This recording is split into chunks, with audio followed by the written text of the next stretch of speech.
Hey guys, first I just wanted to let you know that I miss every single one of you, and I hope that you're doing everything you can to work hard and stay well and safe. So what I wanted to do first is to do a read aloud for you. I'm going to read Sylvester and the Magic Pebble. And this is a 780 Lakeside, so it's also an AR book. Sylvester Duncan lived with his mother and father at Acorn Road in Oatsdale. One of his hobbies was collecting pebbles of unusual shape and color. You can see him there with his pebbles on the table. On a rainy Saturday during vacation, he found a quite extraordinary one. It was flaming red, shiny, and perfectly round like a marble. As he was studying this remarkable pebble, he began to shiver, probably from excitement, and the rain felt cold on his back. "I wish it would start raining," he said. To his great surprise, the rain stopped. It didn't stop gradually as rain usually does. It ceased. The drops vanished on the way down, the clouds disappeared, everything was dry, and the sun was shining as if rain had never existed. In all his young life, Sylvester had never had a wish gratified so quickly. It struck him that magic must be at work, and he guessed that the magic must be in the remarkable-looking red pebble, where indeed it was. To make a test, he put the pebble on the ground and said, "I wish it would rain again." Nothing happened.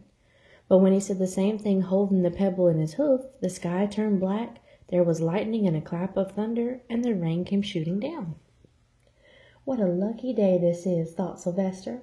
"From now on I can have anything I want. My father and mother can have anything they want. My relatives, my friends, and anybody at all can have everything anybody wants." He wished the sunshine back in the sky, and he wished a wart on his left hind fetlock would disappear, and it did, and he started home, eager to amaze his father and mother with his magic pebble.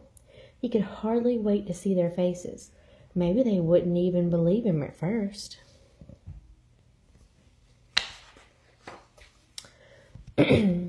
As he was crossing Strawberry Hill, thinking of some of the many, many things he could wish for, he was startled to see a mean, hungry lion looking right at him from behind some tall grass. He was frightened. If he hadn't been so frightened, he could have made the lion disappear, or he could have wished himself safe at home with his father and mother. He could have wished the lion would turn into a butterfly or a daisy or a gnat. He could have wished many things, but he panicked and couldn't think clearly. "I wish I were a rock," he said, and he became a rock. The lion came bounding over, sniffed the rock 100 times, walked around and around it, and went away confused, perplexed, puzzled, and bewildered. "I saw that little donkey as clear as day. Maybe I'm going crazy," he muttered. So he asked to turn himself into a rock. And there was Sylvester, a rock on Strawberry Hill, with the magic pebble lying right beside him on the ground, and he was unable to pick it up. "Oh, how I wish I were myself again," he thought, but nothing happened.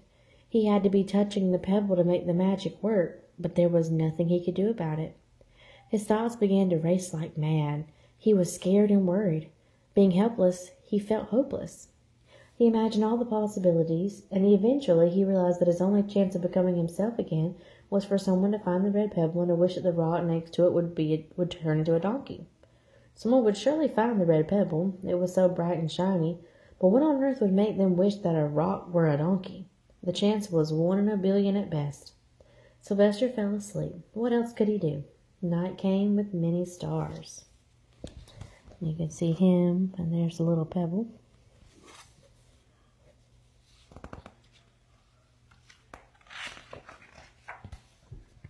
Meanwhile, back at home, Mr. and Mrs. Duncan paced the floor, frantic with worry. Sylvester had never come home later than dinner time. Where could he be? They stayed up all night wondering what had happened, expecting that Sylvester would surely turn up by morning. But he didn't, of course. Miss Duncan cried a lot, and Mr. Duncan did his best to soothe her, but both longed to have their dear son with them. "I will never scold Sylvester again as long as I live," said Mrs. Duncan, "no matter what he does." At dawn, they went about inquiring of all the neighbors.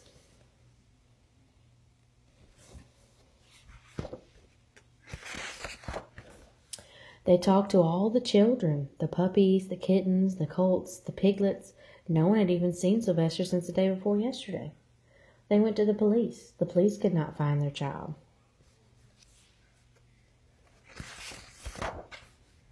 All the dogs in Oatsdale went searching for him. They sniffed behind every rock and tree and blade of grass, into every nook and gully of the neighborhood and beyond, but found not a scent of him. They sniffed the rock on Strawberry Hill, but it smelled like a rock. It didn't smell like Sylvester.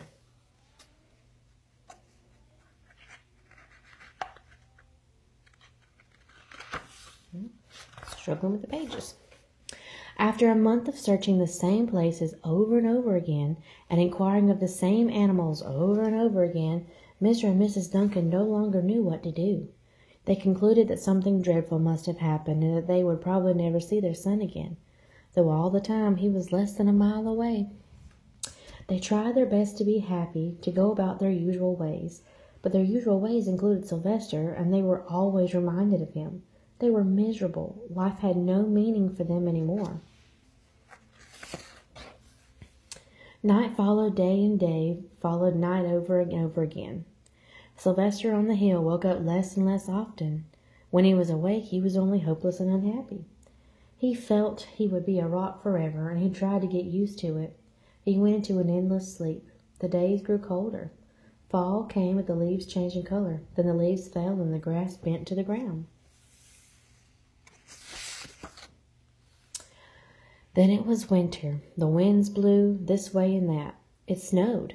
Mostly the animals stayed indoors, living on the food they had stored up.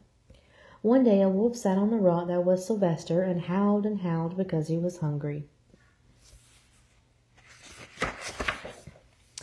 Then the snows melted. The earth warmed up in the spring sun and things budded. Leaves were on the trees again. Flowers showed their young faces. And you can see what stayed there even after that snow. Little pebbles there. One day in May, Mr. Duncan insisted that his wife go with him on a picnic. Let's cheer up, he said. Let us try to live again and be happy even though our Sylvester, our angel, is no longer with us. They went to Strawberry Hill. Miss Duncan sat down on the rock. The warmth of his own mother sitting on him woke Sylvester up from his deep winter sleep. How he wanted to shout, "Mother, Father, it's me, Sylvester, I'm right here." But he couldn't talk. He had no voice. He was stone dumb. Mr. Duncan walked aimlessly about while Mrs. Duncan set out the picnic food on the rock. Alfalfa sandwiches, pickled oats, sassafras salad, Timothy compote. Suddenly Mr. Duncan saw the red pebble. "What a fantastic pebble!" he exclaimed. Sylvester would have loved it for his collection. He put the pebble on the rock. They sat down to eat. Sylvester was now wide awake as a donkey that was a rock could possibly be. Miss Duncan felt some mysterious excitement. "You know, Father," she said suddenly, "I have the strangest feeling that our dear Sylvester is still alive and not far away." I am," Sylvester wanted to shout, but he couldn't. If only he had realized that the pebble resting on his back was the magic pebble. It's right there on him, and he doesn't even know it. "Oh, how I wish he were here with us on this lovely May day," said Miss Duncan. Mr. Duncan looked sadly at the ground. "Don't you wish it too, Father?" she said. He looked at her as if to say, "How can you ask such a question?" Mr. and Mrs. Duncan looked at each other with great sorrow. "I wish I were myself again. I wish I were my real self again," thought Sylvester. And in less than an instant, he was. So their picnic table turned into their son. You can imagine the scene that followed. The embraces, the kisses, the questions, the answers, the loving looks, and the fond exclamations. When they had eventually calmed down a bit and had gotten home, Mr. Duncan put the magic pebble in an iron safe. Someday they might want to use it, but really, for now, what more could they wish for? They had all that they ever wanted. The end. Alright guys, thanks for tuning in. This was Miss Sanders. I teach 3rd grade, and I hope you enjoyed Sylvester and the Magic Pebble. Bye.